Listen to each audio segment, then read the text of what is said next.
కంటిన్యూస్గా కూడా వారి యొక్క సర్వీస్ పార్టీకి ఇస్తూనే వచ్చారు. అలాంటి సీనియర్ నాయకులు సమాజంలో ఎప్పటి నుంచో కూడా రాజకీయాల్లో ఉన్నటువంటి వ్యక్తి రాంబాబు గారు. మరి అలాంటి వారు ఈ రోజున ఈ నిరాహార దీక్ష చేస్తూ ఈ ప్రభుత్వాన్ని 2 డిమాండ్స్ న్యాయబద్ధంగా చట్టబద్ధంగా మరి అడగదలుచుకున్నారు. ఒకటి, కొంతకాలం క్రితం తన మీద సుమారు ఇదే గుంటూరులో 7-8 గంటల పాటు దాడి జరిగితే ఆ దాడి జరిగిన వాళ్ళ మీద ఎవరైతే దాడి చేశారో వాళ్ళ మీద జరిగినటువంటి ఈ అన్యాయాన్ని ప్రశ్నిస్తున్నారు. ఎవరైతే విక్టిమ్ ఉన్నారో, ఎవరైతే దాడికి గురయ్యారో వాళ్ళని మాత్రం 18 రోజులు జైలుకు పంపిస్తారు, ఎక్కడ లేని సెక్షన్లు పెడతారు, హింసిస్తారు. మరి అదే వందల మంది వచ్చి వారి ఇంటి మీద దాడి చేసి ఆఖరికి రాంబాబు గారిని ఇక్కడ ఉన్నటువంటి టీడీపీ వాళ్ళు చంపే ప్రయత్నం చేసేంత పని చేశారు. ఇది గుంటూరు ప్రజలందరికీ కూడా తెలుసు. మరి వారి మీద తూతూ మంత్రంగా ఓ 10 మంది మీద ఏవో పిచ్చి సెక్షన్లు పెట్టి చిన్న కేసు, స్టేషన్ బెయిల్ ఇచ్చేటువంటి చిన్న కేసులు, అది కూడా 10 మంది మీద చూజ్ అండ్ పిక్ గా పోలీసులు చేసినటువంటి ఈ దారుణాన్ని ప్రశ్నిస్తూ డిమాండ్ చేస్తూ ఇక్కడ దీక్ష చేస్తా ఉన్నారు. అలాగే నల్లపాడు స్టేషన్లో రాంబాబు గారిని అక్కడికి తీసుకువెళ్తే పట్టాపురం సిఐ గంగా గారికి ఏం పని? అక్కడికి వెళ్ళి ఫిజికల్గా తన్ని హరాస్ చేసేందుకు ప్రయత్నం చేసిన దాని మీద కూడా మరి పోలీసులే ఈ విధంగా పార్టీ ముసుగులో నాయకుల్ని ఇబ్బంది పెడితే మరి వారి మీద ఏ యాక్షన్ తీసుకుంటారని చెప్పి మరి రాంబాబు గారు ప్రధానంగా ఈ డిమాండ్స్ చేస్తూ ఈ నిరాహార దీక్ష చేస్తా ఉన్నారు.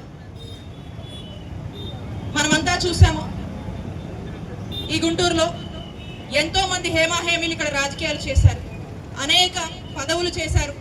ఈ గుంటూరులో రాజకీయానికే ఎంతో ప్రత్యేకత ప్రాముఖ్యత ఉంది. మరి అలాంటి చోట రాంబాబు గారు లాంటి సీనియర్ నాయకులు ఎప్పటి నుంచో కూడా ఉండి మరి వారి పోరాటం వారు చేస్తూ ఉంటే ఈ రకంగా 7-8 గంటలు ఒకరి ఇంటి మీద పడి ఆఫీస్ మీద దాడి చేసి, కార్కి నిప్పంటించి ఇంటి మీద దాడి చేసి దాన్ని మానసికంగా ఇబ్బంది పెట్టి జైలు పాలు చేశారు. ఏం తప్పు చేశారు రాంబాబు గారు అని నేను ప్రశ్నిస్తా ఉన్నాను ఈ ప్రభుత్వాన్ని. రాంబాబు గారు అక్కడ వెంకటేశ్వర స్వామి గుడికి వెళ్ళొస్తుంటే అటువైపు నుంచి వస్తూ ఉంటే వాళ్ళే కవిచ్చి అనేక మాటలు మాట్లాడి ఇబ్బందికరమైనటువంటి పరిస్థితులు క్రియేట్ చేస్తే తను ఏదో ఆ ఆవేశంలో కోపంలో ఒక మాట జారారు. దానికి వారు మళ్ళీ ఎక్స్ప్లెనేషన్ ఇచ్చారు. ఒకవేళ తప్పు అంటే సరే సారీ అని చెప్పి కూడా వారు అడ్మిట్ అయ్యారు. కావాలంటే నన్ను అరెస్ట్ చేసుకోండి అని కూడా వారు క్లియర్గా చెప్పడం జరిగింది. అయినా సరే వదిలిపెట్టకుండా ఎస్ తప్పు చేశారు అనుకున్నాం, అరెస్ట్ చేసుకోమని క్లియర్గా రాంబాబు గారు చెప్పారు కదా. ఆ రోజు అరెస్ట్ చేయండి అని చెప్పారు. ఎవరినైనా ఇన్ని సంవత్సరాలుగా మనం రాజకీయాలు చూసాం, ఎంతో మంది పొలిటీషియన్స్ ఉన్నారు, ఎన్నో పార్టీలు వచ్చినాయి పోయినాయి.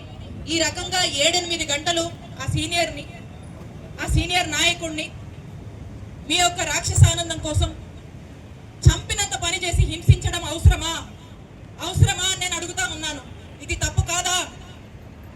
రాంబాబు గారు జనరల్ గానే ఏది అడిగినా ఏ పరిస్థితి ఎలా వచ్చినా కూడా ఐ డోంట్ కేర్ అని అంటూ ఉంటారు, అందరికి కూడా తెలుసు. బట్ ఇప్పుడు రెగ్యులర్ గా ఆయన అయితే ఎప్పుడు ప్రతిపక్షంలో ఉన్నా ఆయన అధికారంలో ఉన్నా ఆయన గొంతు వినిపిస్తూనే ఉంటారు, ఏదో ఒక అంశాల మీద మాట్లాడుతూ ఉంటారు. ప్రజలకు ఉపయోగపడేటువంటి విషయాల మీద పోరాటాలకైనా లేకపోతే ప్రశ్నించడానికైనా ముందుండి ఆయన పని ఆయన చేసుకుంటూ పోతారు. అలా ఏదైనా కూడా టేక్ ఇట్ ఈజీగా ఐ డోంట్ కేర్ అనేటువంటి రాంబాబు గారిని ఈరోజు మీరు కదిలించారంటే, ఇప్పటి వరకు కూడా ఆయన ఏదో మాట్లాడుకుంటూ ఆయన పని చేసుకునేవాడు. ఈ రోజున రాంబాబు గారు రోడ్ ఎక్కి ఇలాంటి నిరాహార దీక్ష చేస్తున్నారంటే దీనికి కారణం ఎవరు? దీనికి కారణం మీరు కాదా? దీనికి మీరు సమాధానం చెప్పాలి. ఐ డోంట్ కేర్ అనేటువంటి రాంబాబు గారిని ఐ డోంట్ లీవ్ యూ అనే పరిస్థితికి తీసుకొచ్చింది మీరు కాదా అని నేను ప్రశ్నిస్తా ఉన్నాను.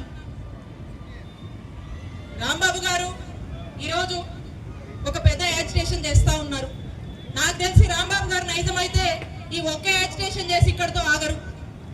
ఇలాంటి యాజిటేషన్స్ మిమ్మల్ని గద్దె దించే వరకు కూడా చేస్తారని చంద్రబాబు నాయుడు గారి ప్రభుత్వానికి హెచ్చరిస్తున్నాను.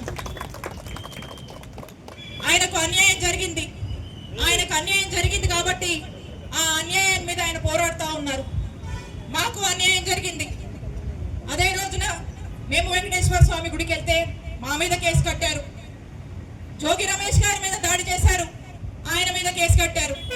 అంటే మీరే కవిస్తారు, మీరే గొడవలు చేస్తారు, మీరే దాడులు చేస్తారు, మీరే మా మీద కేసులు పెడతారు, మీరు మా మీద కేసులు పెడతారు. ఇది మీ పార్టీ విధానం. ఈ విధానం ఎన్ని రోజులు కూడా కొనసాగదు. ఈ విధానాన్ని అణిచివేసే వరకు, ఈ విధానాన్ని మీరు ఆపే వరకు, ఈ విధానం వల్ల మీరు ఓడిపోయే వరకు, ఈ ప్రజలు మిమ్మల్ని ఓడించే వరకు కూడా ఈ యాజిటేషన్లు కొనసాగుతాయి. రాంబాబు గారు చేసేటటువంటి ప్రతి యాజిటేషన్ కూడా మా మద్దతు ఉంటుంది అని చెప్పి ప్రకటిస్తున్నాం.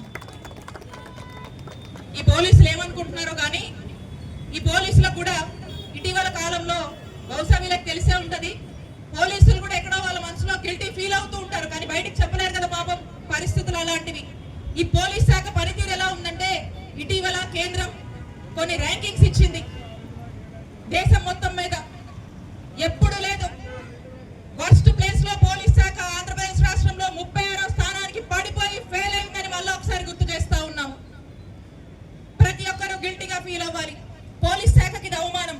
ఈ పరిస్థితి ఎందుకు వచ్చిందంటే అదిగోండి మీరు చేసే పని ఏంటంటే రెడ్ బుక్ అనే ఎజెండా పెట్టుకొని రాంబాబు గారిని హింసించడము, అవసరమైతే దగ్గరుండి మీరే మీ టీడీపీ పార్టీ వాళ్ళతో చంపించేటువంటి ప్రయత్నాలు మీరు ఉసిగొలుపుతున్నారు. విడుదల రజనీ గారు ఏదన్నా ప్రోగ్రామ్ చేస్తున్నారంటే ఆవిడని కాన్స్టిట్యున్సీలో తిరగకుండా ఆపడానికి మీరు అనేక కేసులు కడుతున్నారు, దాడులు చేస్తున్నారు. దీనికి మీరు ప్రోత్సహిస్తున్నారు. ఎక్కడా మీరే ఉంటున్నారు. జోగి రమేష్ గారి మీద పెట్రోల్ బాంబులు వేస్తుంటే అక్కడ మీరే ఉంటారు. ఇలాంటి పనులలో మీరు బిజీగా ఉన్నారు. రెడ్ బుక్ మీ ఎజెండా, రెడ్ బుక్ విధానం అమలు చేయకపోతే పాపం మిమ్మల్ని కూడా వీఆర్లోకి పంపిస్తారనే భయాలు మీకు ఉన్నాయి కాబట్టి మీరు ఆ పనిలో బిజీగా ఉన్నారు. ఇంకెక్కడ ల్యాండ్ ఆర్డర్ పట్టించుకుంటారు పాపం.